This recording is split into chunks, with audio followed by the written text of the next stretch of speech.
The sunfish, or mola, is the dumbest creature alive. Not just from an intelligence perspective, I mean, look at it. It's a being of extremes and comically bad at being an animal. Its evolutionary strategy is to be chunky boys, weaker than their predators, staring into the ocean with empty, dumb eyes, eating the least nutritious food possible, but growing amazingly fast, getting infested by parasites, and dying horribly. If you presented the sunfish in animal invention class, everybody would be really upset with you. And yet somehow the mola doesn't just survive but thrives. How? Like, actually, how? Are you okay, evolution? The genus of Mola is a fish built wrong, a giant head that evolution lost interest in halfway through. Its body is very flat and circular without a real tail. Instead, it has a sort of rudder-like stump. Two fins on the top and bottom give it an, unorthodox swimming style. They propel themselves forwards by flapping their fins in a goofy wobbling motion with as little grace as possible. It's less like swimming and more like underwater flying, although when they really try, mola can match strong swimmers like salmon or marlins. Some fish also don't have a swim bladder, the gas-filled organ most fish use for buoyancy. Instead, they have a jelly-like layer of flesh that's 90% water to dive or surface, which definitely doesn't help with agility. Most of the time, mola cruises around leisurely. Their teeth are fused into a parrot-like beak that sits in a tiny gaping pout that's open most of the time. Together with two huge empty eyes, the sunfish has a perpetual derpy face, always looking stunned. Some fish don't have proper scales, but some of the thickest skin in the ocean after whales, up to 15 centimeters thick. It's rough and rubbery and often covered in mucus, like armor made from car tires. Although most of what it's protecting is not that great in the first place. Sunfish can become as big and massive as a large car, but its organs are collected together in the front of their body, while most of their bulk is oddly textured, flabby, gelatinous tissue, an animal made from all the worst parts of a steak. This very mid-meat is supported by a sort of weird skeleton without ribs or a tailbone and a lot of cartilage. Their weird bodies are a mobile mini-ecosystem, infested and saturated with around 50 species of parasites, probably more than any other fish. Crustaceans, barnacles, various worms and protozoans live on and in their skin, muscles, gills or organs. They're such a paradise for parasites that even their parasites have their own smaller parasites. Some mola are also followed by an entourage of other fish that seek protection, food scraps, or feed on their inhabitants. This awkward situation may be the root of their most bizarre behavior. Mola frequently swim to the surface to float on their side like a pancake. They're sunbathing to warm up again from deep, cold dives, which is where they got their name from.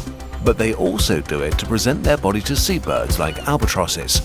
The birds start picking the parasites from the sunfish body, while smaller fish that live near the surface take care of the bottom half, cleaning them in exchange for a snack. While this is a great adaptation to their parasite infection, it sadly often leads to dead sunfish when they collide with boats.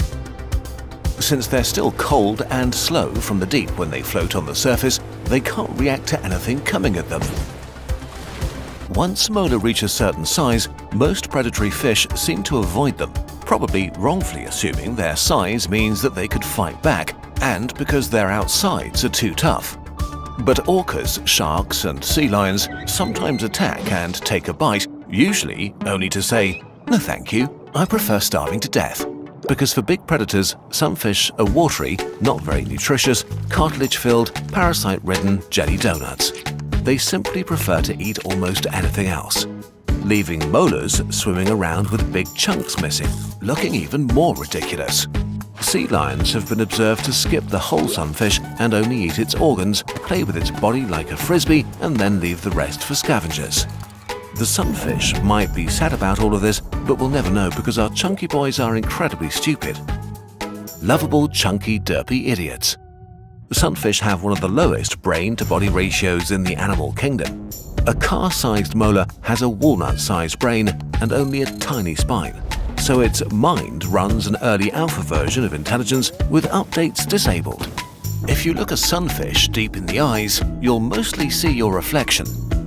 Despite or maybe because of their daftness, they're pretty gentle fish that show no aggression towards other larger animals and are friendly to humans. Sometimes they even approach divers or boats to check out what they are and to stare at them derpily. Even if some fish could get angry, they kind of lack the tools or temperament to hurt a human. Adult sunfish are loners that spend most of their lives drifting and wobbling through the ocean solo, although sometimes they come together to make babies. Spotting two sunfish making love is extremely difficult because they rendezvous in the deep ocean. But we know that their strategy is for 99.999% of their offspring to die. Female mola carry far more eggs than any other vertebrate on Earth, hundreds of millions of eggs in a single mating party. Sunfish eggs are tiny and float in the plankton where millions are eaten, starve, or don't even hatch. The larvae that do hatch are adorable rice grain-sized weirdos covered in little star-shaped spines with the derpy facial expression of adult sunfish.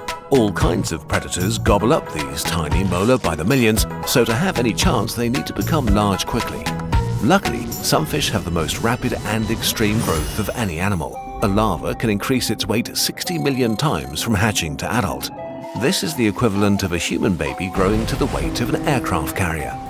If you grow fast, you need a lot of nutritious food, and this is why mola have chosen to specialize on the dumbest meal available. The dumbest predator versus the dumbest prey. The sunfish found a truly remarkable ecological niche. If your prey is so pathetic that some other predators don't want to bother with it, you have it all for yourself. Mola are generalized predators with a focus on small and soft stuff.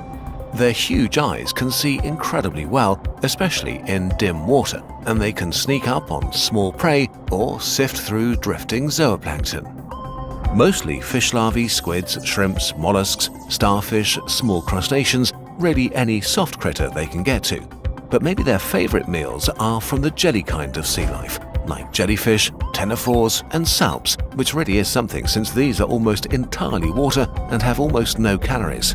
So to get any meaningful amount of nutrition, sunfish can mow through swarms of jellyfish, sometimes devouring thousands in a single day. Without a swim bladder, mola can dive very deep and surface quickly and freely, giving them a huge range, able to travel dozens of kilometers a day to graze on the seafloor or reefs, hunt for jelly in the deep, or consume plankton and algae near the surface. Mola are the cows of the ocean, huge and constantly floating around, slurping in high volumes of low-nutrient food. Since they don't really chew with their beak, sunfish have found another absurd way to eat: long, claw-like teeth in their throat. Mola suck in their prey, pull it through their throat teeth that prevent it from escaping, and maybe move it around and rip it apart like a slow-motion wood chipper. Okay, as much as we're roasting the sunfish, and don't worry, it doesn't understand that we're making fun of it, actually it's kind of genius. Nature has a sense of humor and has left niches in the ecosystem that are best filled by being passive and bad at everything. Mola are derpy goofballs that are bullied by everyone. And while it is fun to call them dumb, actually they're a highly specialized and resilient species widely spread throughout the oceans of the world. A marvel of evolution. A truly genius creature. And as the human gazes into the sunfish's eyes and wonders how evolution could produce such an ingenious creature, Sunny suddenly wonders about her own origins. There's a deeper version of her story that nobody told her, so let's help her find out. With the MyHeritage DNA test, she can take a deep dive into her own DNA, discover her family history, and explore her geographic origins. And for only $29, she decides to go for it. The DNA test is incredibly simple, just a quick swab inside her cheek, pop it back in the mail, and that's it. After a few weeks, she gets her results back. Like taking a journey back through the millennia, she can now explore her ancestors' fingerprints etched into her DNA. With Ancient Origins, a new feature by MyHeritage DNA, Sunny traced her story back 10,000 years to find out she's descended from Norse Vikings. And there's more. She also discovers thousands of distant relatives all over the world. All these people share a small part of her DNA. Makes you wonder if they like sunfish as much as she does. This was more than just a DNA test, it was like a global family reunion. If you're curious about what your DNA might reveal about you, order your MyHeritage DNA kit today for just $29. Click the link or scan the QR code. Your DNA connects you to every other human on this planet, and learning about your origins can yield some truly amazing insights into how you became you. Want the dumbest animal alive on your wall? Our official sunfish poster is now available on our shop, but only while supplies last. This poster also kicks off a brand new series of dedicated video posters. While you're browsing the shop, check out our other sciencey products. Every purchase directly funds new videos. Thanks for helping this dumb fish make smart science happen.